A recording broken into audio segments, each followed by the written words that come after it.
पहले कभी एक टाइम था जब गांधी जयंती बड़ी धूमधाम से मनाई जाती थी। पहले कभी एक टाइम ऐसा था। समय कहते हैं ना कि न जाने कितने लोगों की साख को बदल देता है, न जाने कितने लोगों की महिमा को भूल जाता है। लेकिन इतना जरूर है कि जो महिमा मंडित है, जिनका आचरण श्रेष्ठ है,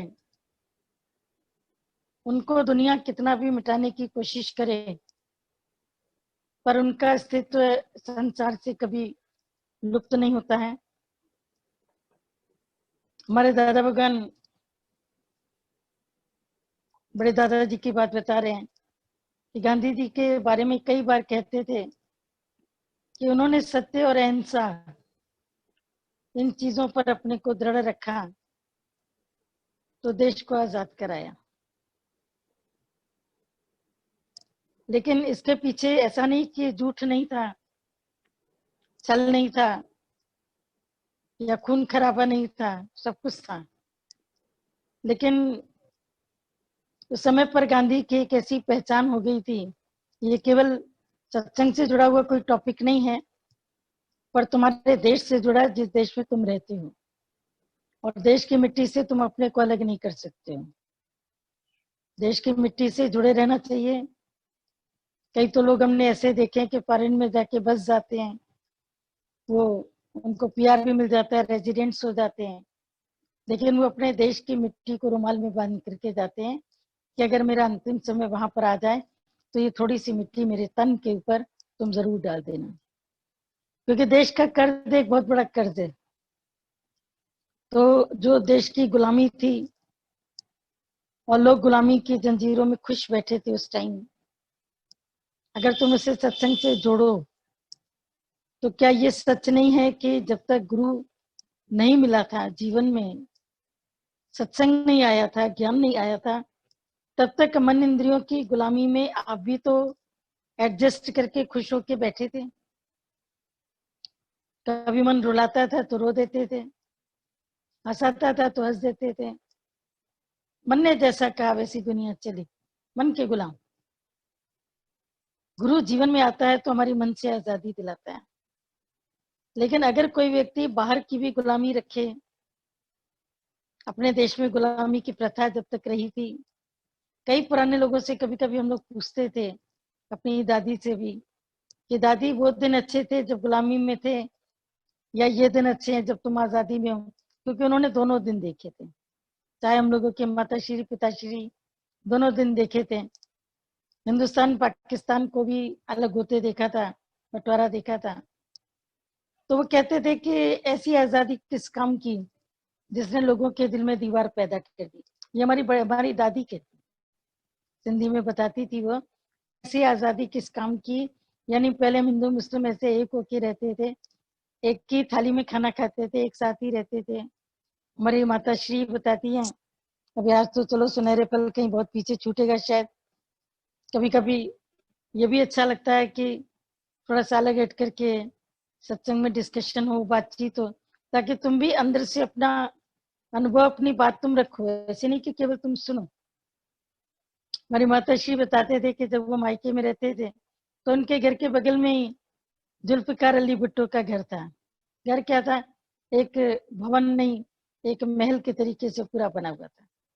आगे चल के तो वो वहां के बने भी, प्रेसिडेंट भी बने पाकिस्तान के, सबको पता ही है कैसे उन्होंने, क्योंकि वहां तो केवल एक प्रेसिडेंट का रूल चलता है, मिनिस्ट्री कैबिनेट। उस समय तक केवल मिलिट्री का ही शासन था, मिलिट्री के ही शासन में चले बहुत कुछ।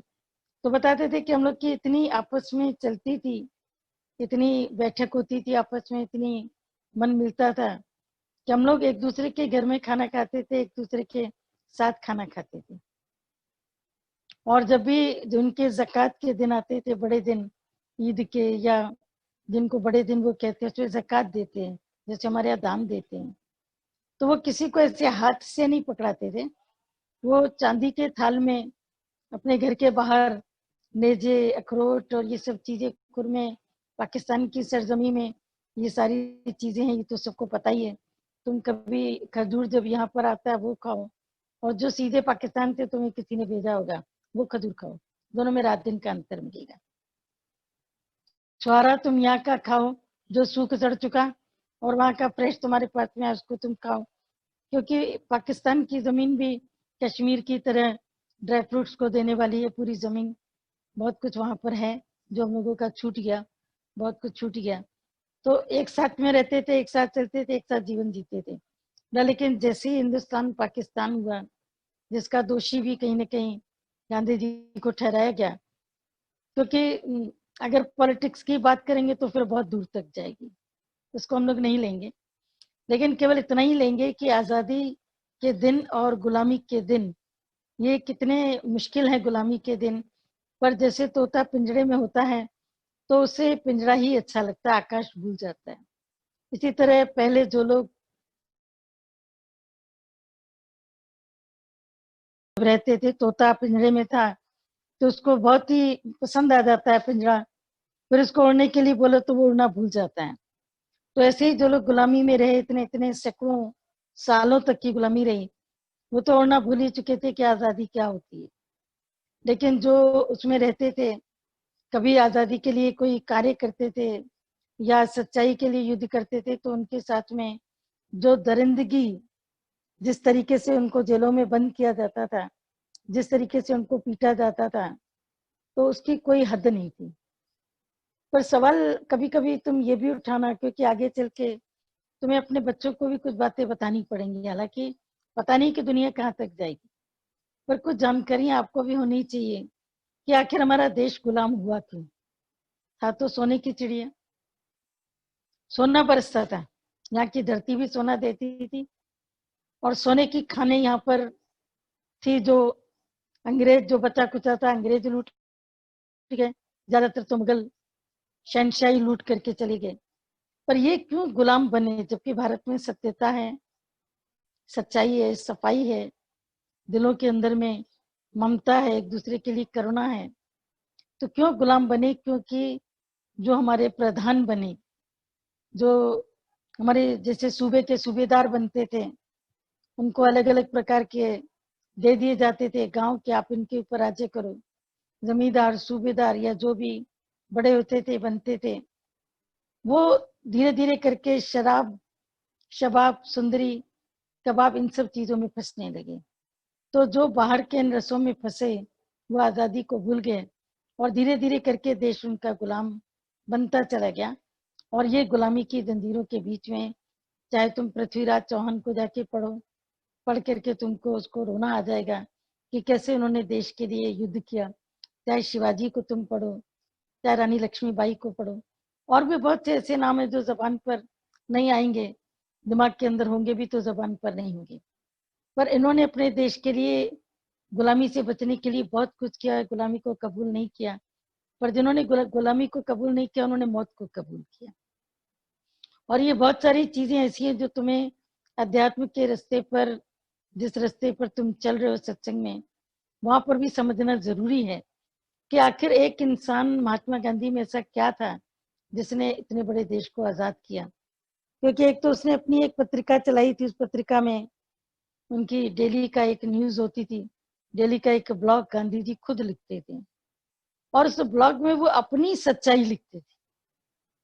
हालांकि वो पूरी पत्रिका उसकी स्वयं की चलती थी, छोटी मोटी पत्रिका थी उस टाइम, मैगजीन चलती थी, लेकिन जो उस ब्लॉग से रिलेटेड जितनी भी चीजें होती थी, उसको अलग थलग करके महात्मा गांधी अपने बारे में लिखते थे कि मैं और मेरी मनस्थिति कहाँ पर खड़ी है। वो उसका डिस्कशन करते थे, उसके बारे में बताते थे, और जीवन के अंदर वो जो भी गलतियां करते थे, उनसे गुनाह होते थे, वो गुनाह वो उसमें लिख देते थे कि कल मुझसे ये गलती हुई, और इस गलती की वजह से मैं 1 हफ्ते का उपवास रख रहा हूँ। उनके पास में एक ही सजा होती थी, अपने को देने की उपवास, क्योंकि मनुष्य को दूसरे लोग सजा दें वो बर्दाश्त नहीं कर पाएगा। कभी गुरु अगर तुमसे नाराज हो, मेरे से क्या गलती हुई है, मैंने क्या किया है, कारण जानते हुए भी कि तुम जानते हो कि तुम्हारा कारण क्या, जानते हो और समझते हो, लेकिन उसके बाद भी अहंकार कभी भी जाता नहीं। पर जो निरहंकारी व्यक्ति, वो अपने को खुद ही पनिश कर देता है। पनिश का मतलब ये नहीं कि अपने को ऐसा मारेगा, पीटेगा, लेकिन वो अपनी गलतियों को देखकर उनको ठीक करेगा। गांधी जी का एक दिन कस्तूरबा से बहुत झगड़ा हो गया, उसको वो कितना अजीब ये रिश्ता था, दोनों पति पत्नी थे, लेकिन जब देश हित के लिए उन्होंने सर्वस्व त्यागा तो उन्होंने कस्तूरी बाई उनका नाम था, उनकी पत्नी का, कस्तूरबा उनका नाम नहीं था। क्योंकि गुजरात साइड में जो लोग भी रह चुके हैं या रहते हैं वो जानते होंगे कि वहां पर बाई शब्द एक उत्तम कोटि की स्त्री के लिए जब उनको संबोधन करते हैं, एड्रेस करते हैं तो बाई, जैसे यूपी साइड में तुम श्रीमान कहते हो, श्री कहते हो, वैसे ये जेंटलमैन एक कॉमन वर्ड है, लेकिन वहां पर बाई कहते हैं उनको, या बहन कहते हैं या बाई कहते हैं। तो उनका नाम था कस्तूरी बाई, कस्तूरी बाई। लेकिन जब महात्मा गांधी इस रास्ते पर चले देश की आजादी के लिए, तो उन्होंने अपने से एक सवाल पूछा कि मैं देश की आजादी के लिए प्रयत्न तभी कर पाऊंगा जब पहले अपनी मन इंद्रियों को मैं विजय प्राप्त करूं, मैं उनसे मैं आजाद हो जाऊं। क्योंकि कोई भी व्यक्ति कोई भी कार्य तब तक अच्छी तरीके से, सफल तरीके से नहीं कर सकता जब तक उसने अपनी इच्छाओं को, अपनी आदतों को, अपने तमाम गलत संस्कारों को कंट्रोल में नहीं किया होगा। एक आलसी व्यक्ति जिसने आलस्य को नहीं जीता, नींद को नहीं जीता, वो क्या काम कर पाएगा। एक क्रोधी व्यक्ति जो जरा सी बात पे क्रोधित हो जाता है, वो कब कैसे कौन से कार्य में अपने को आगे बढ़ा पाएगा। वो हर चीज को छोड़ता रहेगा क्योंकि क्रोधी है। क्रोध उसके नाक के ऊपर रखा है, गुस्सा उसके नाक पे रखा है, इसको भी छोड़ो, उसको भी छोड़ो, उसको भी छोड़ो। क्रोध में वो सबसे अपने को तोड़ता चला जाएगा। एक लोभी व्यक्ति जो लोभ में है, वो परोपकार के लिए आगे कैसे आएगा, दूसरों के उद्धार के लिए आगे कैसे आएगा। वो जो भी चीज देखेगा उसको अपने लिए रखेगा, मेरे लिए, मेरे बच्चों के लिए, मेरे घर के लोगों के लिए। पर जो बड़े कार्य के लिए निकलते हैं, देश के कार्य के लिए, उनको अपने छोटे हितों का त्याग जरूर करना पड़ता है। हमारे दादाजी जब इस रास्ते पर चले बड़े कार्य के लिए, तो उन्होंने कौन सी चीज को अपने पोजीशन में रखा? केवल गुरु का ज्ञान, भजनों की डायरी, भगवत गीता, सत्संग के पॉइंट्स, बाकी कोई भी चीज का पोजीशन उनके पास में नहीं था। Non positive mood. तो जैसे वो नॉन पॉजिटिव मूड में रहे, तो हम लोग सबको इस रास्ते पर चलाया। आज हम लोग गर्व से कह सकते हैं कि दुनिया में ऐसा कोई भी गुरु नहीं है जिसके जीते जी, जिसके सामने कोई व्यक्ति किसी देश में, किसी सिटी में, किसी गांव में जाकर के सत्संग कर सकता हो। उनके प्रोटोकॉल बहुत हार्ड होते हैं, बहुत हार्ड। अगर किसी व्यक्ति ने उनका नाम लेकर के कुछ काम शुरू कर दिया तो एकदम से उनके ऊपर वार हो जाता है कि किससे पूछ करके क्या, वो नहीं कर सकते। उनको इतनी शक्ति नहीं दी जाती, उनको कैसेट्स नहीं मिलते, उनको वाणियां नहीं मिलती, उनको कोई अधिकार नहीं मिलते। केवल वो जिंदगी भर सुनते रहते हैं, सुनते रहते हैं, सुनते रहते हैं। अगर कहें भी अपने मन की बात तो केवल अपने मन के भीतर में गुरु को कह के शांत हो जाते हैं। इसके अलावा उनका वहां पर कोई भी संबंध नहीं रहता।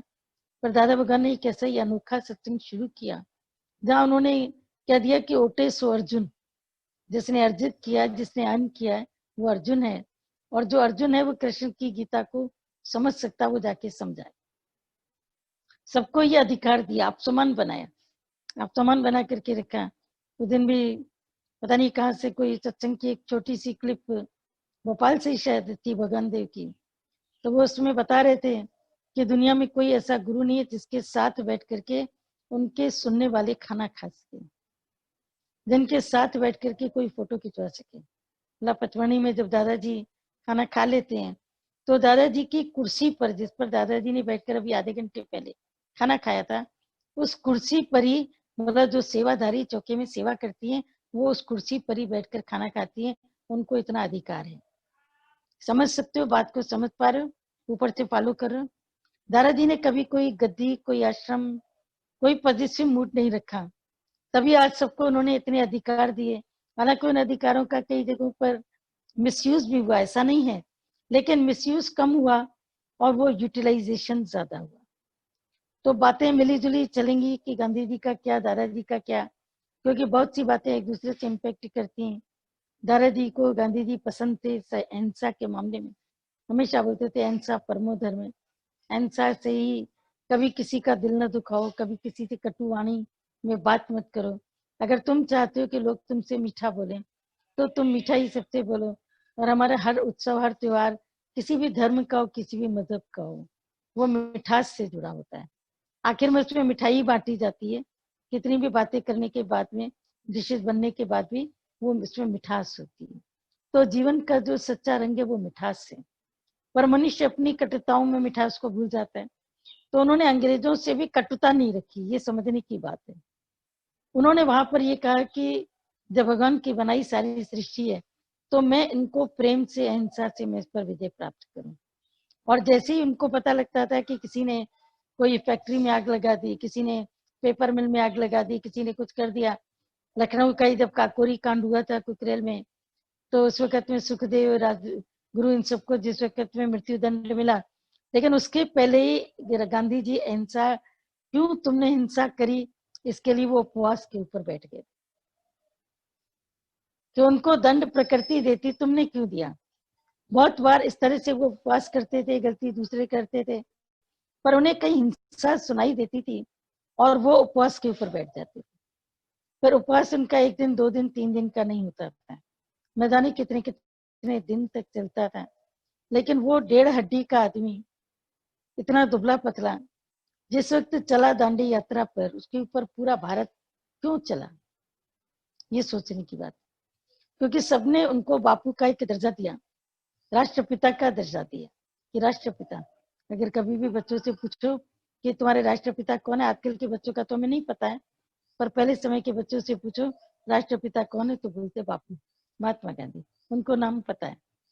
वो जानते हैं कि गांधी ने देश के लिए सत्य का नारा लगाया, अहिंसा के रास्ते पर चले।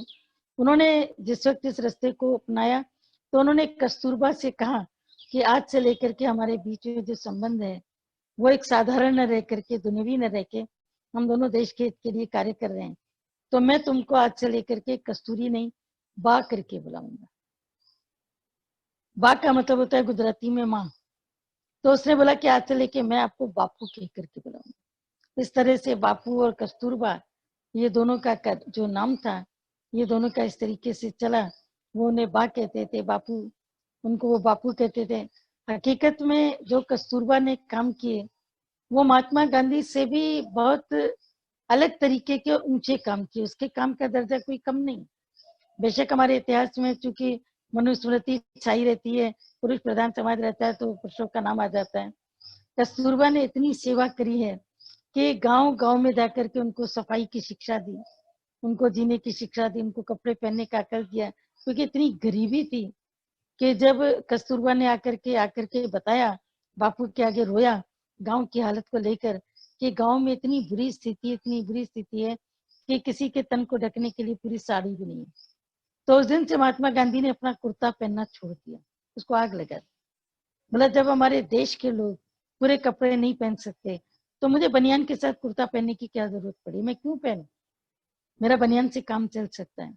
और इस तरीके से जैसे कस्तूरबा ने भी अपने जीवन के अंदर सुखों का त्याग किया, देश हित के लिए जिए। ये पॉलिटिक्स की बातें हैं जो अभी चली, उसका नाम मिटाओ, उसका नाम मिटाओ, उसका नाम मिटाओ, वीर सावरकर कौन होते हैं, आरएसएस कौन होता है। आरएसएस के बिना तुम्हारा देश खड़ा भी नहीं हो सकता था। जो काम आरएसएस ने बुनियाद खड़ी करी, उसको तुम समझ भी नहीं पाओगे। लेकिन उनकी कटुता ने कहीं ना कहीं पर कुछ चीजें होती गई। हम लोग सत्संग में किसी का भी नाम नहीं लेंगे, क्योंकि फिर सत्संग में भी ऊपर कोई बात आ सकती है। पर यह समझो कि जिन्होंने भी देश के लिए कुर्बानी करी, उन्होंने अपने हित का त्याग किया, स्वार्थ किया, तब वो देश के लिए आगे बढ़े। और गांधी जी को हरिश्चंद्र नाटक कितना उनको रास आया था, जब उन्होंने राजा हरिश्चंद्र का नाटक देखा था, उसके ऊपर इसका इतना प्रभाव पड़ा था, इतना प्रभाव पड़ा था। क्योंकि कभी कभी लोग जब इसमें प्रश्न उठाते हैं ना कि जब ये पचमढ़ी में होता है, कार्यक्रम होता है, हम तो कहते हैं सत्संग होता है, कार्यक्रम तो नाम आप लोगों ने दिया है। वो अवतरण दिवस है, केवल मात्र अवतरण दिवस है। कार्यक्रम लोग कहते हैं, प्रोग्राम लोग कहते हैं। तो कभी कभी लोग कहते हैं कि दादाजी प्ले क्यों देखते हैं। हम कहते हैं कि कौन से ऐसे हमारे देश के महान लोग हो के गए जिन्होंने प्ले, नाटक नहीं देखे हैं। हरिश्चंद्र नाटक से इतने प्रभावित हुए थे महात्मा गांधी, जब बचपन में माँ उनको लेकर के गई थी और हरिश्चंद्र का नाटक खेला गया था, वो इससे प्रभावित हुए थे कि हरिश्चंद्र अपनी एक प्रतिज्ञा के ऊपर, अपने सत्य के ऊपर खड़े होकर के अपने राजपाट को छोड़ करके चले गए। और जाकर के कैसे उन्होंने मरघट के ऊपर उनको स्थान मिला, वहां जो मिलता था वहां पर वो खाते थे। कैसे उनकी पत्नी का जीवन चला, बेटे के शव के लिए उनके पास कोई कपड़े नहीं थे, लेकिन उन्होंने अपनी पत्नी को, जब वो बेटे को लेके आई थी, तो उन्होंने एकदम से अपनी पत्नी को बोल दिया, पहचान तो लिया, रानी थी किसी समय, रानी को बोला, लेकिन इस वक्त तो वो दासी थी जो किसी के घर बर्तन मांगती थी, क्योंकि भगवान विष्णु ने उनकी परीक्षा ली थी। भगवान विष्णु ने या इंद्र ने, दोनों में किसी एक ने उनकी परीक्षा ली थी, और आकर के जो उन्होंने स्वप्न में देखा था सब दान कर दिया है, वो साकार में आकर के उन्होंने उनसे मांगा कि तुमने तन मन धन सब दे दिया था, हम लेने आए। और इस तरह से सब कुछ देख करके अपना एक जोड़ी कपड़े पहन करके दोनों निकल लिए। वो भी एक समय था।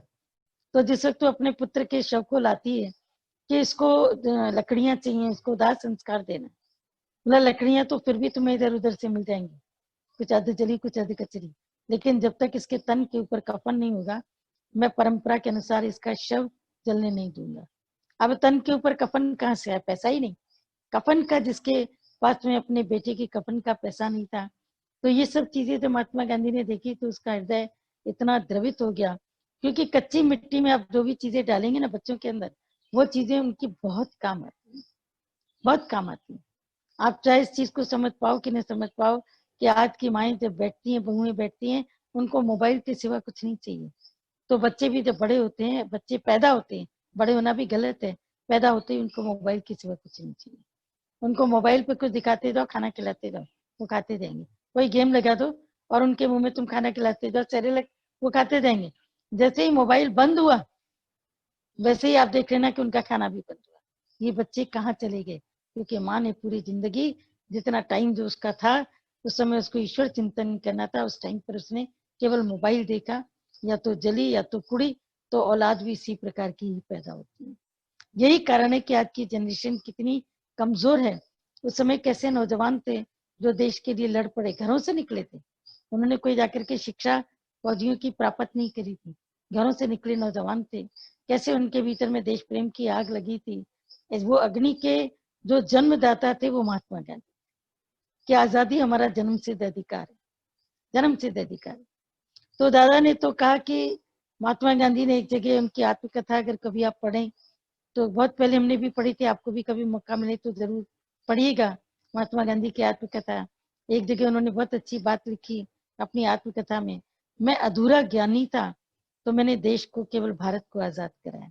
अगर मैं पूरा होता तो शायद पूरी भारत को मैं उसके मन इंद्रियों की गुलामी से आजाद कराता।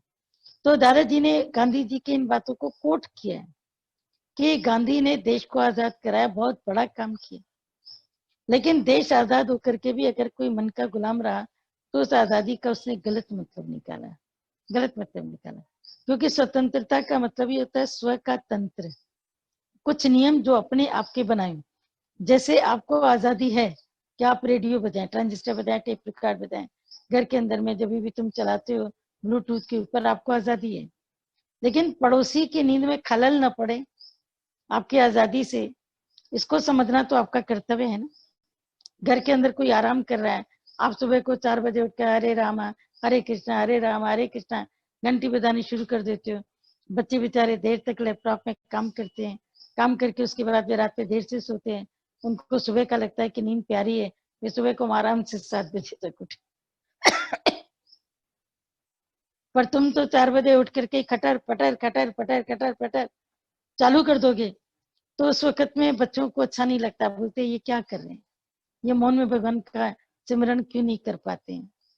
तो इस तरीके से जैसे तुम अपनी आजादी से दूसरे के कर्तव्य का भी ध्यान रखो, दादा भगवान ने एक्चुअली में हम लोगों को मन की आजादी का पूरा रास्ता दिखाया। क्योंकि आज अगर हम लोग अपने मन से आजाद नहीं होते, तो लॉकडाउन में इतने समय तक शायद सत्संग की धरती पर तुम खड़े भी नहीं होते। अभी तक कोई माया, कोई कोई ना कोई चीजें तुमको घसीट करके लेकर के जा चुकी होती। और ऐसा नहीं कि कुछ लोग घसीटे नहीं, कई लोग घसीटे, क्योंकि उन्होंने सत्संग सुना ही नहीं, उनको टाइम ही नहीं, सत्संग के लिए उनके पास में नो टाइम। दुनिया के लिए सबके लिए टाइम है, पर सत्संग के लिए दे हैव नो टाइम।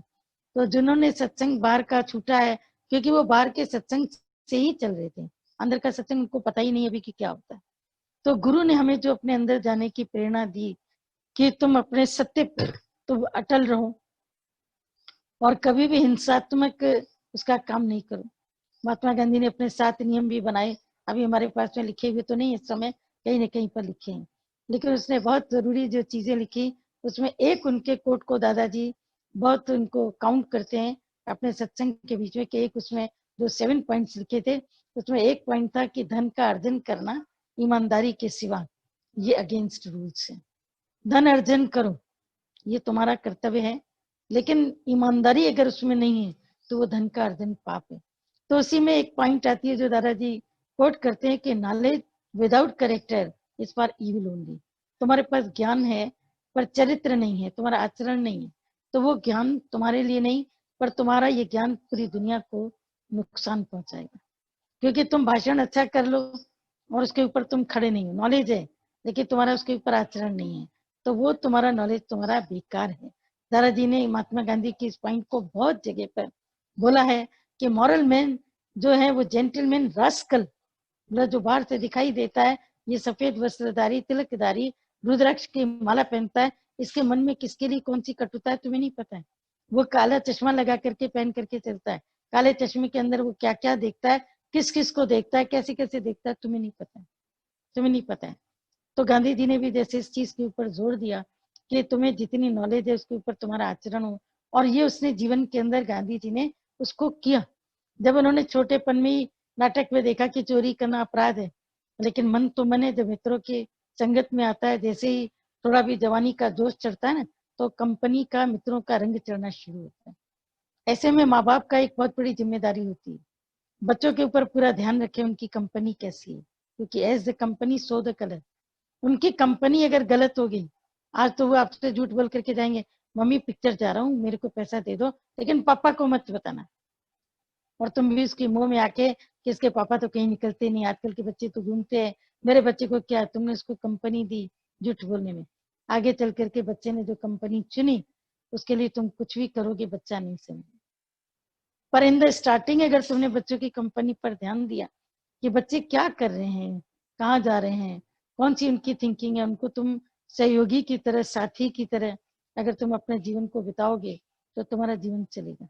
लेकिन महात्मा गांधी ने कभी भी अपने आदर्श, जब बच्चे बड़े हो गए तब तो उनके पास ज्ञान नहीं था, पर जब तक उन्हें भीतर का ज्ञान मिला, क्योंकि भीतर का ज्ञान उनको मिला किससे, भगवत गीता से। वो भगवत गीता से इतने प्रेरित हुए, न जाने उन्होंने कितनी गीताओं की टीकाएं पढ़ी, सब किया, और जब वो जेल में जाते थे तो उनके साथ में उनकी गीता जरूर जाती थी। उन्होंने गीता का इंटरप्रिटेशन भी जो लिखा है पूरा, गांधी जी की गीता का इंटरप्रिटेशन लिखा हुआ है, वो जेल के अंदर लिखा है। पर दादाजी ने कैसे इसमें गांधी जी की भी कई बातें बताई कि गांधी जी जिस वक्त में क्षेत्र और क्षेत्रज्ञ की बात आती है, एक तो ये, और जब उत्तरायण और दक्षिणायन की बात आती है तो दो जगह पर गांधी जी ने कहा कि मुझे कृष्ण भगवान की, उन्होंने उसमें लिखा है कि महाराज कृष्ण की, क्योंकि अक्सर करके कृष्ण भगवान को उसमें महाराज कहा गया, वो अधिपति हैं सबके, उनको महाराज के नाम से भी बताया गया कि महाराज कृष्ण की हमें ये दो बातें समझ में नहीं आई। पहली ये कि जो उसमें मरेगा उत्तरायण में वो स्वर्ग को प्राप्त होगा, और जो दक्षिणायन में तो वो नरक को प्राप्त होगा। तो क्या डाकू भी अगर उत्तरायण में मरेगा तो वो स्वर्ग को प्राप्त होगा, और संत का शरीर अगर दक्षिणायन में जाएगा तो वो नरक को प्राप्त होगा। और क्षेत्र और क्षेत्रज्ञ उनको नहीं समझ में आया कि क्षेत्र क्या है, क्षेत्रज्ञ क्या है। तो दादाजी ने हम लोगों को ये बताया कि जिस व्यक्ति को ये दो चीजें समझ में नहीं आई तो उसको गीता कैसे समझ में आई। तो उन्होंने हम लोगों को ये समझाया कि उन्होंने पॉलिटिक्स के उसमें देश के लिए, हित के लिए कार्य किया, लेकिन अध्यात्म में उसकी रुचि होने पर भी उसका कोई गुरु नहीं था। तो गुरु न होने की वजह से उसके अंदर अधूरापन रहा, और उसके पास इतना समय भी नहीं था। यंग एज में जब दक्षिण अफ्रीका से वो लौटा तो उसके साथ में जो मिसबिहेवियर हुआ, कि दक्षिण अफ्रीका से लौटा था, शायद साउथ अफ्रीका था, नहीं ब्रिटेन गया था जिस वक्त तो यूके, तो वहां पर उसको काला आदमी कह करके धकेल दिया गया, ये काला आदमी। गाड़ी के अंदर बैठने नहीं दिया गया था, ट्रेन के अंदर उसको अलग कर दिया गया था कि काला आदमी, क्योंकि गोरे लोग थे। तब से लेकर के उन्होंने सोचा कि मैं कानून पढ़ूंगा, उन्होंने कानून की पढ़ाई करी, मैं लॉ पढ़ूंगा, और लॉ पढ़ करके मैं लोगों से बताऊंगा लोगों को कि परमात्मा ने सबको एक जैसा बनाया। तभी उन्होंने अपनी प्रार्थना में ये बनाया कि ईश्वर अल्लाह तेरे नाम सबको सम्मति दे, बता सम्मति दे कि ईश्वर अल्लाह अलग नहीं, लेकिन कुछ कारण ऐसे हो गए जिसमें दोनों, जब देश अलग हो गए, अलगाववाद आ गया, देश मतलब पूरी जब जैसा धरती बट गई तो केवल हिंदुस्तान पाकिस्तान थोड़ी हुआ, हिंदुस्तान नेपाल कब हुआ, हिंदुस्तान हांगकांग कब हुआ, हिंदुस्तान श्रीलंका कब हुआ, हिंदुस्तान बांग्लादेश कब हुआ। ये सब चीजें होती गई होती गई होती गई, लेकिन अलगाव के तरीके होते हैं दो तरीके के, एक प्यार से, एक लड़ झगड़ के। तो जो लड़ झगड़ करके होता है वो जिंदगी भर कहीं ना कहीं पर कांटा चुभोता रहता है। जो प्रेम में हो जाता है तो उसको यादगिरी वो बनी रहती है, प्रेम बना रहता है। तो लड़ाई झगड़े से जो पाकिस्तान बना, कि उन्होंने जब बोला, जब, क्योंकि दादाजी ने इस बात को भी कोट किया कि जब हमारे महात्मा गांधी ने बोला कि हिंदुस्तान जिंदाबाद, तो मुस्लिम्स ने बोला कि फिर पाकिस्तान पाइंदाबाद। उन्होंने पाकिस्तान, अगर वो केवल एक भारत होता, हिंदुस्तान न होता, तो हिंदू नहीं होता तो मुस्लिम भी नहीं होता। पर चूंकि तुमने ए बनाया तो बी भी बन गया, फिर सी बन गया, फिर बांग्लादेश बन गया, बहुत कुछ बनता गया। अभी भी देखो चाइना से कैसे युद्ध चल रहा है। पर ये सब देश की बातें देश जाने। पर इतना जरूर है कि अगर देश गुलाम होता है, अगर देश में युद्ध होता है, अगर देश में अब लॉकडाउन हुआ है, तो सबके ऊपर क्या असर नहीं पड़ा है क्या? कौन कह सकता है कि उसके ऊपर असर नहीं पड़ा? डायरेक्टली इनडायरेक्टली सबके जीवन के ऊपर असर पड़ा है। एक बड़े व्यक्ति से लेके बच्चे के जीवन तक, 1 साल तक बच्चे जो घरों में रहे हैं, जिनके ऑनलाइन क्लासेस हुए हैं, जिनकी माएँ थोड़ा सा भी ध्यान नहीं देती हैं, वो 1 साल के बाद जब स्कूल जाएंगे तो जंगली बच्चे तब तक अपने को एडजस्ट भी नहीं कर पाएंगे। कितना टाइम लगेगा उनको एडजस्ट करने में, वो कितना पीछे चले गए, कितना आगे बढ़े थे, कितना वो पीछे चले गए। कईयों की तनख्वाहें कम हो गई, कईयों की नौकरियां चली गई हैं, कईयों के हार्ट फेल हो रहे, बहुत कुछ ऐसा जो तुम्हें दिखाई दे रहा है। तो तुम देश में अगर कुछ होता है तो उससे अप्रभावित नहीं रह सकते, नहीं रह सकते, उसका प्रभाव पड़ेगा ही पड़ेगा। तो अपने जीवन के आचरण को ऐसा बनाए, जैसे दादा भगवान ने कहा कि महात्मा गांधी जो काम कहते थे उसको करते थे। तुम भी जीवन में इतनी सी बात को अपनाओ कि जो कहते थे वो करते थे। लाल बहादुर शास्त्री तो किसी जगह पर बैठे थे, उस समय तो चलती थी बत्तियां, किसी किसी के पास में बल्ब होते थे, रास्ते में बत्तियां होती थी, स्ट्रीट लाइट्स होती थी, पर घरों के अंदर बिजली नहीं होती थी। लेकिन किसी किसी बड़े नेताओं वगैरह के घर में बिजली होती थी, इलेक्ट्रिसिटी होती थी। तो शास्त्री जी उसी बिजली में काम कर रहे थे। अचानक कोई व्यक्ति उनसे मिलने के लिए आया, तो उन्होंने पहले बत्ती बंद करी, दिया सलाई जलाई, दिया सलाई यानी मोमबत्ती या दीपक जो भी तुम कहते हो, वो जलाया, और उसके बाद में उस व्यक्ति से बात करी। तो सामने के व्यक्ति ने कहा कि जब बिजली आ रही तो आपने बंद क्यों करी? बोला कि मैं इस वक्त में जिससे बात कर रहा हूँ वो मेरा दोस्त है, सरकारी आदमी नहीं, और ये जो बिजली है सरकार की दी गई है, तो सरकारी चीज का इस्तेमाल मैं सरकार के लिए करूंगा, सरकारी काम के लिए करूंगा। निजी कार्य के लिए तो मैं मोमबत्ती अपनी ही जलाता हूँ, दिया सलाई, मिट्टी का तेल मैं अपना ही इस्तेमाल करता हूँ। तो एक वो समय होकर के गया। उस समय कितना कैसा था समय, कितना ईमान था लोगों के दिलों के अंदर, हमारे नेताओं के अंदर। तो जब इतना ईमान था तो देश के भीतर भी खुशी थी। आज ईमान कहाँ चला गया, बिक गया। चाहे कोई भी पार्टी आई उसने देश को खाली ही किया। आज की पार्टी क्या देश को खाली नहीं कर रही? जो भी पार्टी आई है सबने अपना पैसा बनाया, किसी ने नाम बनाया, किसी ने इज्जत बनाई, किसी ने देश के बाहर पैसा भेज दिया, किसी ने कुछ किया। लेकिन देश आखिरकार कौन सी जगह पर खड़ा हो? जिन भी किसी का एक आ रहा था, शायद व्हाट्सएप में ही था, कि आने वाले 40 सालों के भीतर कहीं ऐसा ना हो कि भारत के देश भी बांग्लादेश के बच्चों की तरह भीख मांगते हुए और रेल की पटरी के ऊपर या फुटपाथ की पटरी के ऊपर तुम्हें सामान बेचते हुए। ऐसी स्थिति आ सकती है। जरूर किसी ने इतना आंकड़ा तो लगाया होगा ना कि कहाँ बैंक गए, कहाँ देश गया, कहाँ अनएम्प्लॉयमेंट बढ़ा है, कहाँ फैक्ट्रियां बंद हुई है, सब कुछ बहुत बहुत कुछ होता चला गया। यानी पीछे पीछे पीछे ही होता जा रहा है। पर ज्ञान है जो तुमको स्टैंड कर रहा है, ये ज्ञान की मानता है। अब आगे क्या होगा क्या नहीं होगा, इसके लिए अगर तुम सोचोगे दिमाग पंचर हो जाएगा। इससे बेहतर है wait and watch, mayor witness box में खड़े हो जाए। जो होगा, जो हो रहा है उसको हम केवल देख सकते हैं, लेकिन इतना काम कर सकते हैं कि एक अकेला व्यक्ति, गांधी जी की ये बात भी बड़ी महत्वपूर्ण है, जब उनसे किसी ने कहा था कि क्या आपके व्रत रखने से सारा देश सुधर जाएगा? तो उन्होंने एक बहुत अच्छी बात कही थी, हाँ, इस हाँ में एक दावा था। उन्होंने कहा समाज की अगर एक इकाई मतलब एक जना, अगर एक इकाई भी अगर अपने को ठीक कर ले, अपने को ऊंचाई की ओर ले जाए, तो उस एक इकाई का असर पूरे घर पे पड़ता है, घर से परिवार पर, परिवार से समाज पर, समाज से संसार पर उसका पूरा असर पड़ता है। लेकिन आप इसको अगर एक्सेप्ट कर पाओ तो आप एक्सेप्ट करना कि तुम सब चुनिंदे पीपल हो, क्योंकि लाइफ किसी भी बड़ी बड़ी चीजों को कलेक्शन करने के लिए नहीं मिली है, लेकिन इलेक्ट करना, उनमें से चुनना है और चुन करके अपने जीवन के भीतर में सिलेक्ट करके उनको अपने जीवन के अंदर लगाना है। तो तुम अगर अपनी सच्चाई में खड़े हो गए, अगर घर का एक व्यक्ति शराब पीता है तो क्या सारे घर के ऊपर उसका असर नहीं पड़ता है? अगर एक व्यक्ति में चोरी की आदत डेवलप हो गई तो क्या सारे घर के ऊपर उसका इफेक्ट नहीं पड़ता है? पड़ता है। अगर कहीं पर भी एक जने का आप देखो कि किसी एक के अंदर कोई भी आदत घर के भीतर पनप गई है, तो अभी ड्रग्स के ऊपर कितना चल रहा है, क्या देश की बुरी हालत है। कौन ऐसा है जो इसमें बचा है? कोई नेता बचा, कोई बड़े नेता बचे, पुलिस वाले बचे, सब कैसे, और बच्चों के अंदर में कैसे ड्रग्स बेची जाती है। अच्छे अच्छे कॉन्वेंट स्कूल के बाहर लोग खड़े रहते हैं, बच्चों को सिगरेट देते हैं, ड्रग्स पीने की, ड्रग्स को लेने की आदत पैसा पैदा करते हैं ताकि पैसा मिलता रहे। और जब व्यक्ति को एक आदत पड़ जाती है तो उसके लिए वो चोरी करता है, माँ बाप की अपने घर के भीतर में सोना बेचेगा, मोबाइल बेचेगा, लोगों को ब्लफ करेगा, चोरी करेगा, डाके डालेगा, और इस तरीके से करते करते करते वो पैसा जिनको बनाना है वो देश का कितना नुकसान कर रहे हैं। और मेन तो जब अपने संस्कार पक्के होंगे बच्चों के तो वो इन सब चीजों में कभी जाएंगे नहीं। यदि उनको आप पक्का कर दो कि घर के बाहर तुम्हें किसी से कुछ लेना नहीं है, जो कुछ लेना है तुम्हें घर के अंदर लेना है, बाहर वालों के साथ तुम्हें घूमने नहीं जाना है, जहाँ जाना है तुम्हें अपने घर के लोग के साथ में, जहाँ भी चलोगे हम लेके चलेंगे। तो बच्चों के भीतर का कैरेक्टर जब तक बिल्टअप हो तब तक माँ बाप का काम होता है उसके ऊपर पूरा ध्यान देना। लेकिन फिर भी जब हम सत्संग की लाइन में आते हैं तो माँ बाप कितना भी ध्यान देते हैं, लेकिन कहीं ना कहीं पर कोई अत्याचारी, दुराचारी या बुरे व्यसनों में फंसने वाले बच्चे मिल ही जाते हैं, चाहे उसमें माँ बाप की लापरवाही कहें या उनकी किस्मत कहें, दोनों चीजें आती हैं। उन सब चीजों को देखना पड़ेगा। बहरहाल आज का केवल इतना ही मुद्दा था कि जैसे गांधी जी ने सत्य अहिंसा के ऊपर अपने को खड़ा पूरी तरीके से, लाल बहादुर शास्त्री कितनी सच्चाई में रहे, लेकिन उसकी सच्चाई को भी लोगों ने पसंद कितना किया।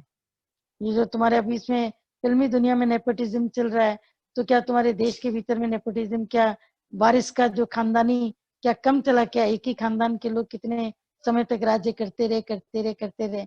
लाल बहादुर शास्त्री को भी राज्य दिया गया, लेकिन तुरंत उसका राज्य छीनने के लिए बहुत सारे काम भी कर लिए गए, तुरंत के तुरंत। कौन से काम के? उनको हार्ट की प्रॉब्लम थी, ताशकंद में गए थे उस समय, रूस में ताशकंद उसमें समझौते के ऊपर हस्ताक्षर करने, तो उस समय उनका हार्ट का डॉक्टर भी साथ में गया था, ऐसा नहीं कि वो नहीं गया था, वो भी उनके साथ में था, उनके अपने गनमैन साथ में थे, सब उनके साथ में थे, लेकिन वहीं पर उसकी मृत्यु हुई।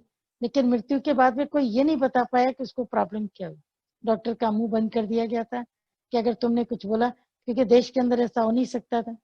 मिडनाइट के भीतर में उनकी अर्थी लाई गई, अर्थी ला करके यहीं पर उनका संस्कार हुआ। लेकिन इस बीच में प्रधानमंत्री से देश को खाली नहीं रख सकते, तो तुरंत का तुरंत इंदिरा गांधी को पोस्ट मिल गई, तुरंत का तुरंत। कौन कौन से इस पोस्ट के लिए कौन कौन से घोर कर्म नहीं हुए, सच्चाई खत्म होती गई, और जो सच्चे लोग थे उनके लोगों ने बर्दाश्त नहीं। सच्चाई को गुम करने में झूठ का, आप देखते हो ना कि झूठ के पांव बहुत तेज चलते हैं, आप खुद ही देखते हो दुनिया में झूठ चलता दिखाई देता है, पाँव नहीं होते लेकिन फिर भी चलता वो झूठ ही दिखाई देता। पाँव तो सत्य के होते हैं, लेकिन फिर भी झूठ कैसे फैलता गया, फैलता गया, फैलता गया। आज कहाँ से कहाँ पहुंच गए, पैसे बढ़े भी, लोगों की सैलरीज बढ़ी हैं, सुख बढ़े, सुविधाएं बढ़ी, लेकिन फिर भी लोगों के मन की सच्चाइयां कहीं खो गई। तो अब देश के अंदर फिर से अपनी सच्चाई का एक जो आह्वान करें कि जो भी बच्चे तुम्हारे घर में हैं, जहाँ भी तुम रहते हो, अगर तुम्हारे आचरण में सच्चाई होगी, सफाई होगी। दादा भगवान ने क्यों बार बार बोला behaviour and character, behaviour and character. Behaviour में चेंज कब आता है? जब कैरेक्टर में चेंज होता है, और जब कैरेक्टर अच्छा होता है तो बिहेवियर भी अपने आप ही अच्छा हो जाता है। कैरेक्टर माने आचरण, जो सुना उसके ऊपर हम अपने को स्टैंड करें, हम अपने को खड़ा करें। तो जब तुम उसके ऊपर अपने को स्टैंड करते हो, खड़ा करते हो, तो स्टैंड करते हो, खड़ा करते हो, तो अपने को तुम जैसे जैसे स्टैंड करते गए, खड़ा करते गए, तो तुम्हारी जीवन भी अपने आप ही बनती चली। और जैसे जैसे तुम्हारी जीवन बनती गई, वैसे वैसे तुम्हारी लाइफ भी कैसे कैसे कैसे कैसे तुम्हारी जीवन बनती जाती है। आज तुम अपने सत्य पर खड़े हो, तुम किसी का दिल नहीं दुखाते हो, तो तुम अंदर से कितनी खुश हो। ऐसे ही उस खुशी पर दूसरों को भी खड़ा। अंदर में जैसे ही कोई झूठ आ जाता है, प्रलोभन आ जाता है, अहंकार आ जाता है, मन उसी समय दूषित हो जाता है। और दूषित मन दोषों से भरा रहता है। तो जैसे आईने के ऊपर कोई मिट्टी होती है, आवरण होता है, तो अपना रिफ्लेक्शन आपको स्पष्ट नहीं दिखाई देता। तो अपने को देखने के लिए पहले आईने को साफ करना पड़ता है। ऐसे ही तुम्हें अगर संसार को देखना है तो पहले अपने नजरिए को साफ करना पड़ेगा। फिर संसार के अंदर धूल धक्कड़ मिट्टी सब है, गेहूं लेके आते हो उसमें क्या नहीं होता है, लेकिन पटक पटक कर उसको साफ करते हो। तो अपने जीवन की सच्चाई सफाई हमारे अपने हाथ में है। जितना भी होगा हम अपनी सच्चाई सफाई अपने हाथ में रखते जाएं। और जैसे जैसे सच्चाई सफाई को आप अपने हाथ में रखते जाते हैं, वैसे वैसे आपके जीवन कितनी चेंज होती जाती है, कितनी परिवर्तित होती है। तो परिवर्तन के साथ में अपने को रखें। अपरिग्रही, जो गांधी जी ने 5 चीजें बोली कि अहिंसा, क्षमा, सत्य, अपरिग्रह, अस्तेय, बीच में बोला अस्तेय, अहिंसा, क्षमा, सत्य, अस्तेय, अपरिग्रह। अहिंसा का मतलब तो समझ गए, इतनी देर से सुन रहे हैं। अहिंसा का मतलब ये नहीं कि किसी जीव को नहीं मारना, ये तो है ही है अहिंसा का एक मतलब। ये अहिंसा का लेकिन दूसरा मतलब जो गहरा है वो ये है कि मन वचन कर्म से कभी किसी को तकलीफ नहीं देनी, किसी को भी तकलीफ नहीं देनी। मन वचन कर्म से अपनी तरफ से कोई हिंसा नहीं करी। अनजाने में अगर हो जाए और किसी ने आके बता दिया कि तुमने ऐसे बोला था ना, मुझे बहुत दुख हुआ, तो तुम उससे माफी मांग लेना कि मेरी वजह से तुम्हें दुख हुआ, मेरी वजह से तुम्हें तकलीफ हुई, मैं क्षमा चाहता हूँ कि मेरी वजह से तुम्हें तकलीफ हुई। ये तो हो गया अहिंसा। सत्य, गांधी जी कैसे सत्य पर अपने अडिग थे। उन्होंने एक दिन युवावस्था में गलत संगत में आकर के अपनी माँ का एक बैंगल, सोने की चूड़ी चोरी कर ली थी। और चोरी करने के बाद में उसने क्या किया कि उसको बाजार में जाके बेचा, और बेच करके उन्होंने नॉनवेज खाया और शराब पी। माँ को पता तो चल गया, लेकिन उसे ये नहीं पता चला कि पैसा कहाँ से आया। थोड़े दिन के बाद में बेंगल की तलाश हुई, पता चला कि बेंगल तो नहीं मिल रहा है। कहाँ गया, पूरे घर से पूछा गया। तब गांधी जी, चूंकि वो सत्यवादी थे, हरिश्चंद्र नाटक देख चुके थे कि कितनी भी कीमत चुकानी पड़े लेकिन सत्य से पीछे नहीं हटना चाहिए। उन्होंने सत्य बात अपने पिता को पत्र में लिख के दी कि माँ का कड़ा मैंने चोरी किया है, लेकिन आइंदा से मैं चोरी न करने की कसम खाता हूँ, पर मैं जा रहा हूँ घर से बाहर और तब तक वापस नहीं लौटूंगा जब तक माँ के बैंगल के बराबर की कमाई मैं जाकर के नहीं करूंगा। खैर पिता ने जब उसका पत्र पढ़ लिया तो किसी तरह मना कराए कि अगर तुमने कन्फेस कर ली अपनी चोरी, तो जो व्यक्ति कन्फेस कर लेता है उसको घर से भी उसको छुट्टी मतलब मिलती है। यानी घर में भी माँ बाप से आप देखो कि उसको छोड़ देते हैं कि आगे से तुम नहीं करोगे। लेकिन कन्फेस करना ये एक बहुत ही बहादुर व्यक्ति की बात। लोग अपना झूठ, अपनी चोरी, अपने जो बुरे उनके व्यवहार होते हैं उनको कन्फेस करते ही नहीं, क्योंकि because they are always right. खाता न भाई, जो करूं सब सही, मेरा खाता भाई कुछ मत चेक करना, मैं जो करता हूँ एकदम राइट करता हूँ, मैं गलत थोड़े, मैंने कभी गलत नहीं किया। पर जो जितना अंतर्मुख होता है वो उतना ज्यादा और उतनी जल्दी अपनी गलती को पकड़ता है, उतनी जल्दी अपनी गलती को पकड़ता है। और जो अपनी गलती को पकड़ लेता है वो व्यक्ति अपने जीवन के भीतर में आगे बढ़ता चला जाता है। तो जो तुम्हारी गलती तुम्हारे जीवन के भीतर में पकड़ में आती है, उस गलती से तुम अपने को दूर करो, ठीक करते जाओ, करते जाओ, करते जाओ। और जितना जितना तुम अपने को सत्य में रखोगे तो उतना ही अच्छा है। तो तुम्हारी हो गया अहिंसा, सत्य। फिर तीसरा क्षमा। क्षमा का भाव तुम्हारा चल ही रहा है। ये जो मंथ चल रहा है सितंबर का, अगर हिंदुओं का देखे तो मल मास है, अगर जैनियों का देखे तो परीक्षण उसमें होता है, उसमें क्षमा होती है। मिखामी दुक्कडम, वो जब वे जहां भी जाते हैं हाथ जोड़कर सबको बोलते हैं मिखामी दुक्कडम, मिखामी दुक्कडम, मुझे माफी दो, अगर मुझसे कुछ गलती हो गई हो तो माफी दो। छोटे बड़े सबसे कहते हैं कि हमें माफी दो। अपने नौकरों की लाइन लगा करके खड़ा कर देते हैं, उनके पांव छूते हैं, उनके हाथ जोड़ते हैं, उनको गिफ्ट देते हैं। कुछ भी मुझसे अपराध हुआ हो तो तुम अपने दिल से माफी, और वो दिल से उनसे माफी लेते हैं। तो क्षमा का भाव। अस्ते, अस्ते का मतलब है किसी की चोरी नहीं करना। और चोरी में कहोगे हम तो किसी का पैसा चोरी नहीं करते हैं, लेकिन निगाह से तुम किसी का रूप सौंदर्य चुरा लेते हो, किसी की प्रशंसा होती है सह नहीं पाते हो। तो ये जो चोरी के जो नेचर है कि किसी को भी देख करके उसकी बुराई कर देना, किसी को करना, किसी के लिए कुछ भी अपशब्द कह के आना, गलतफहमी को जाके बढ़ावा दे करके आना, ये सब चीजें हंसते चोरी में आती। अपरिग्रह, नॉन पॉजिटिव में। कुछ भी अपने पास में ज्यादा नहीं रखना है। गांधी जी की छोटी सी एक होती थी गठरी, वो याद रखते थे। तो बा कहती थी कि गठरी को खोलते क्यों नहीं हो, इसको क्यों किनारे करके रखा है। बोला ससुराल वाले कभी भी आ जाते हैं, ससुराल जाने के लिए अपना सामान रखना चाहिए। वो ससुराल बोलते थे जेल को, और ससुराल में आवभगत होती है ना, वो कहते थे जेल में हमारी, जेल में जितनी आवभगत होती है उतनी तो तुम भी नहीं कर पाओ। कंकड़ वाली दाल मिलती है, जिसमें दाल कम कंकड़ ही कंकड़ होते हैं। चावल इतने कच्चे होते हैं कि उसको ढूंढना पड़ता है कि इसमें पका हुआ चावल कौन सा है। रोटी इतनी सड़ी होती है कि रोटी में ढूंढना पड़ता है कि कौन सा हिस्सा खाया जाए। पानी इतना गंदला होता है कि पी करके सोचना पड़ता है कि अंदर क्या क्या चीजें हैं। ऐसी सेवा तो दुनिया में कहीं नहीं मिलेगी। और ऐसे जेल को वो ससुराल कहते थे कि वो हमारा ससुराल है, क्योंकि देश के लिए हमने उनको चुना। कहीं तो किसी ने ये बात तभी तो बोली कि आजादी हमारी दुल्हन है। क्यों बोला चंद्रशेखर आजाद ने कि आजादी हमारी दुल्हन है, और उसको मैं ऐसा ब्याह कर लेकर के आऊंगा। आजादी को अपनी दुल्हन बनाया। तो तुम भी इस तरीके से अपने मन दिनों से भी आजाद हो जाओ, और लाल बहादुर शास्त्री की तरह अहिंसा के ऊपर हो, सत्य के ऊपर हो, ईमानदारी उनके जीवन का, ईमानदारी, सादगी, सच्चाई, सरलता उनका जो मेन चीजें हैं। हम लोग पहले 2 अक्टूबर के दिनों में जब छोटे होते थे, स्कूलों में पढ़ते थे, कॉलेजेस में, तो 2 अक्टूबर को विशेष दिन पर लेख लिखाते थे, निबंध होते थे, ऐसे होते थे, बहुत सारी प्रतियोगिताएं, कॉम्पिटिशन्स होते थे। और साथ में एक सबसे बड़ा काम होता था श्रमदान। श्रमदान का मतलब होता था अपने स्कूल की सफाई करो, अपनी बेंचेस, अपना स्कूल, अपने ब्लैक बोर्ड साफ करके, इतना चमका करके पूरा क्लासरूम रख देते थे। आजकल तो कह रहे हैं चीजों की जरूरत ही नहीं है, क्योंकि एयर कंडीशन स्कूलों में बच्चे पढ़ते हैं, उनकी सफाइयां चलती है।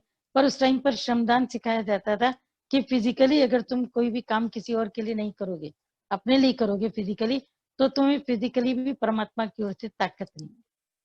खैर, बहुत